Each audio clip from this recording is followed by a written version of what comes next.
बुंदेलखंड का वो इलाका जो किसान आत्महत्याओं, पलायन और फाका कसी के लिए जाना जाता है, वो इलाका आजकल पर्यावरण के विनाश के लिए भी जाना जा रहा है। हम बात कर रहे हैं बुंदेलखंड के छतरपुर में प्रस्तावित बक्सवाहा के जंगलों में हीरा खदान प्रोजेक्ट की। हम बात कर रहे हैं उस विनाश की जो आज देशव्यापी स्तर पर फैल चुका है। बांदा से होते हुए वाया महोबा हम छतरपुर की तरफ कूच कर रहे हैं और आपको लिए चलते हैं बक्सवाहा पन्ना टाइगर के उन जंगलों में जहां ये प्रोजेक्ट आने वाले समय में ज़मीन पर उतरना है। गौरतलब है कि स्थानीय लोगों ने बक्सवाहा के कुछ बाहरी लोगों का विरोध भी शुरू कर दिया है। उनका कहना है ये लड़ाई हम खुद लड़ेंगे, हमें किसी बाहरी व्यक्ति की ज़रूरत नहीं है। उनका ये भी दावा है कि अगर कंपनी 15 गांव को रोज़गार देती है तो हमें जंगल उजाड़ने में कोई गुरेज नहीं है। पन्ना टाइगर रिजर्व के आसपास चलने वाली हीरा माइनिंग की तर्ज पर वहाँ भी अगर विकास का खाका शिवराज सिंह की सरकार तैयार करती है तो हमें जंगल को उजाड़ने में कोई गुरेज नहीं है। आइए महोबा से छतरपुर की तरफ चलते हैं और आपको दिखाते हैं ग्राउंड पर क्या रियलिटी है और इसका क्या इम्पैक्ट है।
पानी की जद्दोजहद को अगर देखना है तो आप इन तस्वीरों को देख सकते हैं किस तरह से ये ग्रामीण जीवन मशक्क़त करने के बाद पानी को एकत्र करता है।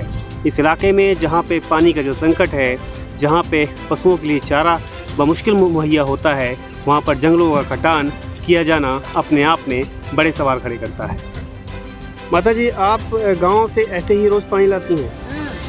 तो ये गाँव में नल नहीं है क्या? ये कितना दूर है यहाँ से आपका घर? पास ही में है। ये सरकारी नल है? हाँ, प्राइवेट है। अच्छा, बोर चलाते हैं।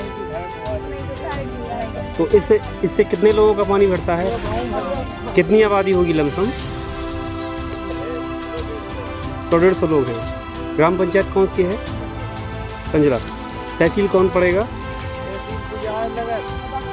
बक्सवाहा तहसील लगता है। तो ये वो इलाका है जहाँ पे पानी की मशक्क़त को ये लोग जूझ रहे हैं और बड़ा मलहरा विधानसभा है इनकी। प्रद्युम्न सिंह लोधी यहाँ के विधायक हैं।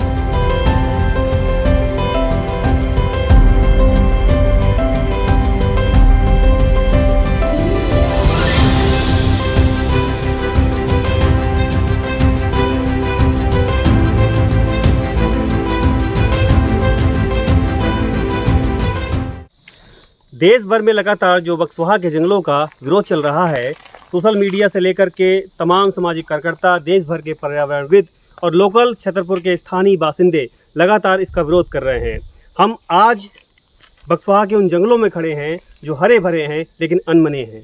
होशंगाबाद के जंगलों की तरह, महाराष्ट्र के आरे के जंगलों की तरह इनको बचाने वाला आज कोई नहीं है। शिवराज सरकार जहां इसको उजाड़ने पर आमादा है, वहीं बिरला ग्रुप ने पूरी तरह ठान लिया है कि रियो टिंटो की तर्ज पर हम इसको नेस्तनाबूद कर देंगे। हमारे साथ यहाँ के स्थानीय पर्यावरण कार्यकर्ता हैं, उनसे बात करेंगे कि इस जंगल की जो तासीर है वो हरियाली के लिए क्या कहती है और जो पीछे नदी है जहाँ पे एग्जैक्ट लोकेशन पर ये हीरा माइनिंग होनी है, उसकी तासीर में जो बिरला ग्रुप का एक उन्माद छुपा है कि इन जंगलों को हम वहाँ तक जर्जर कर देंगे जहाँ तक बंदर प्रोजेक्ट वास्तव में अपने नाम को चरितार्थ ना कर दे और बक्सवाहा का जो नाम है कि हम इसको स्वाहा करके मानेंगे। दुनिया की कोई ताकत है नहीं है जो इसको बचा सकती है। उस स्तर तक इसको उजाड़ करना है। आइए हम बात करते हैं स्थानीय पर्यावरण कार्यकर्ता से, इनका क्या कहना है। क्या नाम है आपका? राजू दुगना। आप कहाँ के रहने वाले हैं? मैं बक्सा का रहने वाला हूँ। क्या है ये प्रोजेक्ट जो शिवराज सरकार ने लॉन्च किया है बिरला ग्रुप के हवाले से, और क्यों लोग इसका विरोध कर रहे हैं? इसमें लगभग 382 हेक्टेयर ज़मीन है जो जाने वाली है। 62 हेक्टेयर ज़मीन इसमें ऐसी है जिसमें हीरा निकलने वाला है।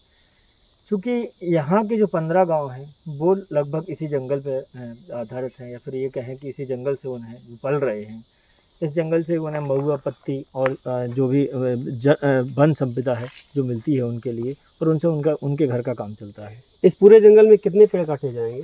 इसमें चूँकि लगभग 2.25 लाख पेड़ ऐसे बताए जा रहे हैं, लेकिन जब रियो टिंटो कंपनी यहाँ थी और जब गई थी तो लगभग बताया जा रहा था कि 4 लाख पेड़ हैं यहाँ। फिर अभी बताया गया कि लगभग 2.25 लाख पेड़ हैं जो काटे जाएंगे इस प्रोजेक्ट को लगाने के लिए। जो आपके पास डेटा कलेक्शन है उसका स्रोत क्या है? डेटा कलेक्शन तो उस टाइम पे चूँकि आरटीआई या फिर सारी चीज़ों से मिले डेटा कलेक्शन पे था। अभी तो चूँकि अभी जब से कवायद शुरू हुई है कि ज़िंदगी के लिए जंगल ज़रूरी है, हीरा, तब से तो डाटा अभी मिला नहीं है। नया डाटा वन विभाग ने भी उपलब्ध नहीं कराया है अभी। तो अभी तो ऐसा कोई डाटा कंपनी की तरफ से भी ऐसी कोई जानकारी नहीं दी गई है कि लगभग वो कौन सी ज़मीन है। बस ये बताया गया है कि 382 हेक्टेयर ज़मीन है इस जंगल की, इमली घाट कहते हैं ऐसे, जहाँ से हीरा निकाला जाना है। रियो टिंटो ने जब कुछ साल पहले यहाँ पे खनन किया था, तो जिस इलाके में खनन किया था वो इसको छोड़कर क्यों चली गई, और रियो टिंटो को ये लीज क्यों नहीं दी गई? उस टाइम पे कुछ ऐसी स्थितियां रही हैं कि रियो टिंटो ने लगभग 62 हेक्टेयर में रियो टिंटो उस टाइम पे भी खनन करना चाह रही थी। सैंपलिंग यहाँ की थी रियो टिंटो ने, लगभग 1000 से ज़्यादा कुछ बोर किए थे और उनमें से सैंपलिंग की थी रियो ने ही इसको पूरा सर्वे किया था। लेकिन फिर सरकार के बीच उसकी बनी नहीं और उसके बाद वो इस प्रोजेक्ट को छोड़ के चले गए। अच्छा, कंपनी आई है तो कॉर्पोरेट सेक्टर की कंपनी है, उसके अपने बिल्डर्स होंगे, ठेकेदार होंगे, लोकल उसका मैनेजमेंट होगा जिनको रोज़गार मिलेगा। तो सरकार ये दावा कैसे करती है कि हम इन आदिवासियों को जो फांका कसी का जीवन बीता रहे हैं, तेंदुए के पत्ते से जो गुजारा करते हैं बीड़ी बना करके, उनको वो रोज़गार कैसे देंगे? कल कुछ लोग इसी बात पे से लेके यहाँ बैठे थे और उनका यही कहना था कि लगभग यहाँ 15 गांव हैं। 15 गांव में हर परिवार को इस वन से कुछ ना कुछ मिलता है, चाहे महुआ हो, पत्ती हो, कुछ भी हो, वन संपदा के रूप में कुछ ना कुछ मिलता है।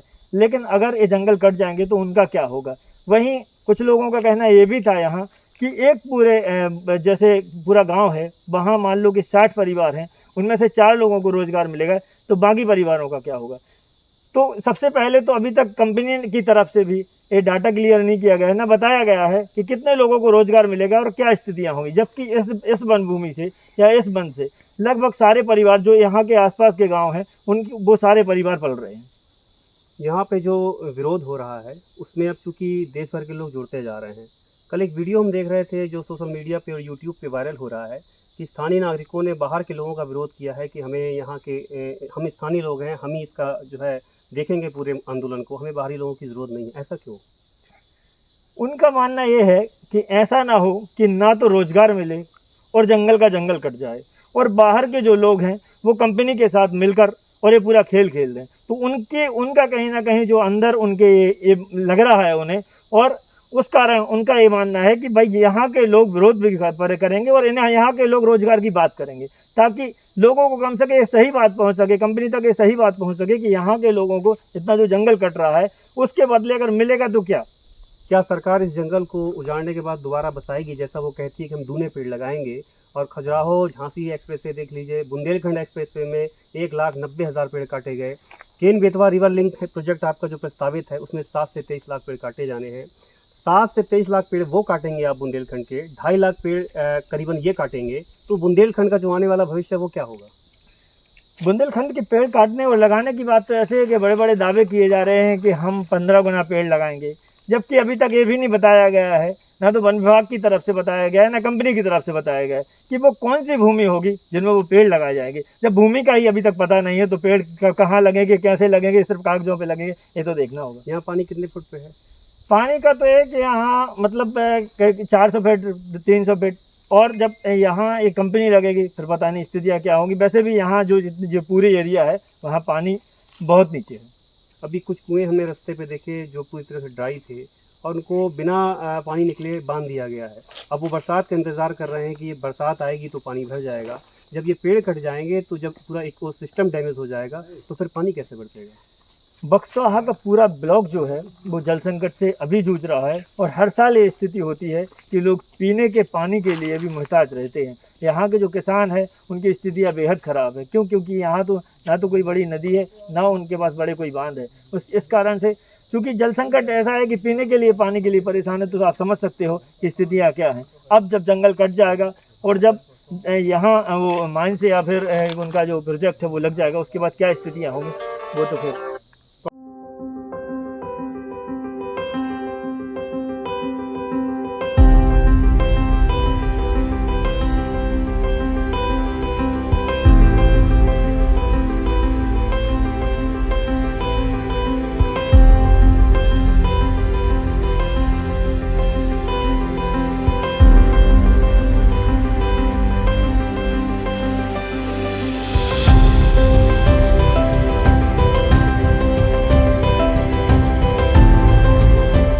अब ये तो फैक्ट बात है कि अगर जंगल जिनसे वनोपज प्राप्त हो रही है, जिन पे वो डिपेंडेंट है, अगर वो कम होंगे तो आजीविका प्रभावित अच्छा, पलायन बहुत ज़्यादा नहीं होता होगा? पलायन इस क्षेत्र में बहुत ज़्यादा नहीं, जंगल है, चूँकि जंगल से उनकी आपूर्ति होती रहती है तो उनको आजीविका लगातार मिल रही है। मामला है ऐसा है कि पेड़ जो हमारी राष्ट्रीय संपदा है, इसके लिए हमारे लिए बचाना होगा। क्योंकि अगर पेड़ हमारे लिए फ्री में ऑक्सीजन भी देते हैं, कोरोना महामारी में एक ही चीज़ की कमी आई है, वो है ऑक्सीजन। और आज के दौर में पेड़ ना हो तो ऑक्सीजन बहुत वो है, और ऑक्सीजन ना हो तो वो कुछ होगा ही नहीं। मैं जो चंद लोग इस चीज़ का समर्थन कर रहे हैं जंगल काटने का, केवल चंद लोग जो पिछली कंपनी में लगे हुए थे, वो करीब 400 रोजगार हैं, लेकिन वो स्वयं के निवाले के लिए, खुद के रोजगार के लिए 20,000 परिवार का निवाला छीनने की बात कर रहे हैं। उनको सीधे शब्दों में क्या दलाल बोलेंगे, लाजनर क्या नहीं, करेंगे? वो हमारे क्षेत्र के लोग हम सम्मान करना चाहते हैं, वो हमारे बड़े भाई हैं, लेकिन इस प्रकार निजी स्वार्थ के लिए आप 20,000 परिवार का रोजगार छीनने का काम ना करें, क्योंकि ये वही जंगल है जिन पर लाखों परिवारों का रोजगार चल रहा है।